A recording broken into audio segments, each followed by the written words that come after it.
ایک بار حضور پاک صلی اللہ علیہ وآلہ وسلم حضرت عائشہ صدیقہ کے گھر میں آرام فرما رہے تھے۔ اس دن نبی کریم بہت خوش تھے، بہت خوشگوار موڈ میں تھے، بڑی بشاش سی طبیعت تھی۔ حضرت عائشہ صدیقہ جب آپ کے پاس تشریف لائی تو آپ صلی اللہ علیہ وآلہ وسلم نے مسکرا کر فرمایا، اے عائشہ مانگو آج جو مانگنا ہے۔ جب حضرت عائشہ صدیقہ نے دیکھا کہ آقا کریم بہت خوش ہیں، آج مانگو تو کیا مانگو، اب آپ سوچ میں پڑ گئی کہ یہ مانگو تو یہ چھوڑتا ہے، یہ مانگو تو یہ چھوڑتا ہے، کچھ ایسا مانگو کہ جس میں سب آ جائے۔ اب اسی سوچ میں گم ہو گئی مگر نتیجہ نہ نکال پائیں، تو پھر انہوں نے کہا کہ یا رسول اللہ، کیا مجھے اس بات کی اجازت ہے کہ میں کسی سے مشورہ کر لوں؟ تو آپ صلی اللہ علیہ وآلہ وسلم نے کہا، عائشہ کس سے مشورہ کرو گی؟ تو آپ نے فرمایا، یا رسول اللہ اپنے والد گرامی سے۔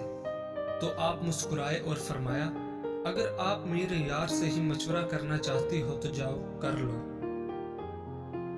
حضرت عائشہ دوڑتی ہوئی اپنے والد محترم حضرت صدیق اکبر کے پاس آئیں اور کہا، ابا جان آج نبی بہت خوش ہیں اور انہوں نے فرمایا ہے کہ اے عائشہ آج مانگو جو مانگنا ہے، میری سمجھ میں نہیں آتا کہ کیا مانگو۔ حضرت صدیق اکبر بھی بہت خوش ہوئے، فرمانے لگے،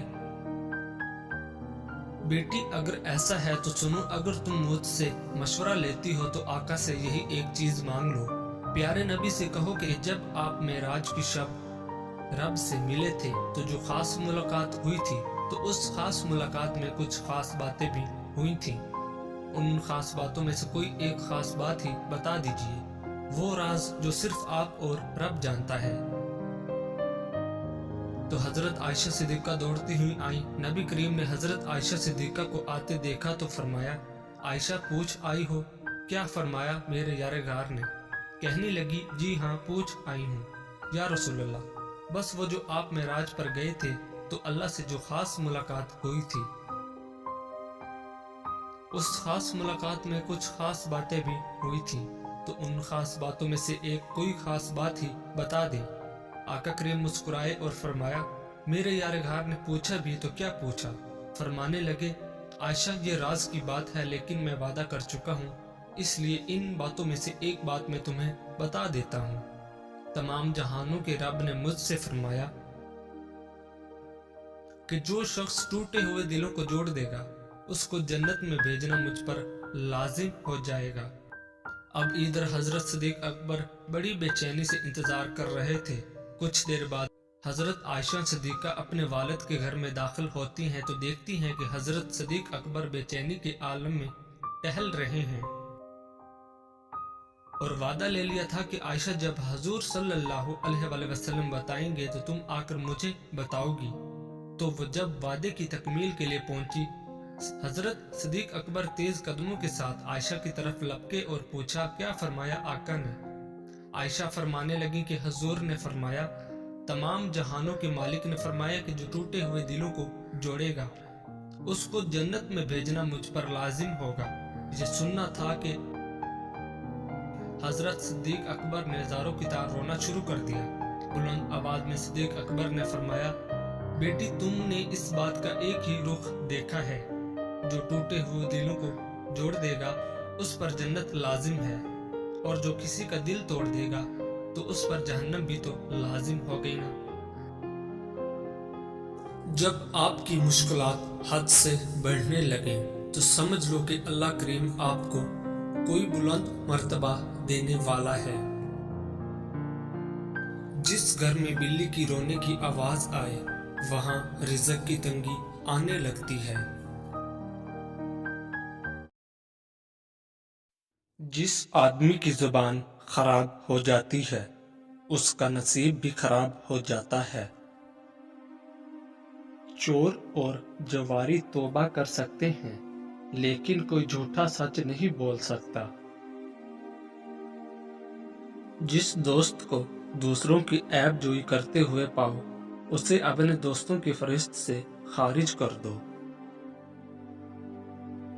ایسے علاقے میں نہیں رہنا چاہیے جہاں دینی مسئلہ بتانے والا عالم اور جسم کا علاج کرنے والا طبیب موجود نہ ہو۔ خاموشی دانائی کی علامت ہے، مگر اس پر عمل کرنے والے بہت کم ہیں۔ جب کام زیادہ ہو تو سب سے پہلے اس کام کو ہاتھ میں لو جو سب سے زیادہ اہم ہو۔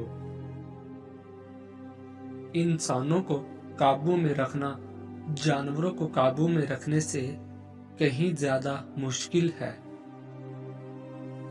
اپنا کردار بنانے میں اتنا مشغول ہو جاؤ کہ دوسرے پر تنقید کرنے کا وقت ہی نہ ملے۔ جدوجہد سے ہر مشکل آسان ہوتی ہے اور محنت و مشقت سے ہر بند دروازہ کھل جاتا ہے۔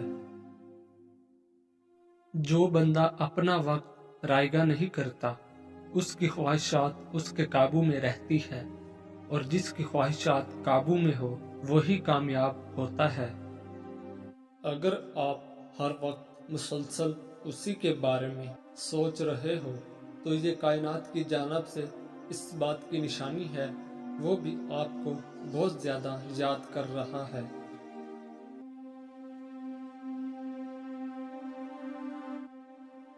اللہ تعالیٰ کسی کو مایوس نہیں کرتا، اس سے مانگتے رہو، ایک دن یا تو وہ ہمیں عطا کرنے کے بعد پرسکون کر دے گا، ورنہ اس احساس سے بے نیاز کر کے مالا مال کر دے گا۔ بس یقین رکھو اس رب پر۔ اگر اللہ پاک تمہاری دعائیں پوری کر رہا ہے تو وہ تمہارا یقین بڑھا رہا ہے۔ اگر دعائیں پوری کرنے میں دیر کر رہا ہے تو تمہارا صبر بڑھا رہا ہے۔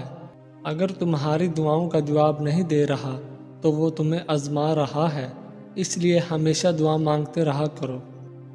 اللہ اپنے کچھ بندوں کی دعائیں اتنی جلدی قبول نہیں کرتا کیونکہ اسے بار بار اپنے بندے کا مانگنا پسند آ جاتا ہے، اور بے شک اللہ انہی کو آزماتا ہے جن سے وہ پیار کرتا ہے۔ دعا دل سے مانگی جاتی ہے، زبان سے نہیں، کیونکہ دعا تو ان کی بھی قبول ہوتی ہے جن کی زبان نہیں ہوتی۔ یہ نہ سوچو کہ اللہ پاک تمہاری دعا قبول نہیں کرتا، شکر کرو کہ تمہارے گناہوں کی سزا نہیں دیتا۔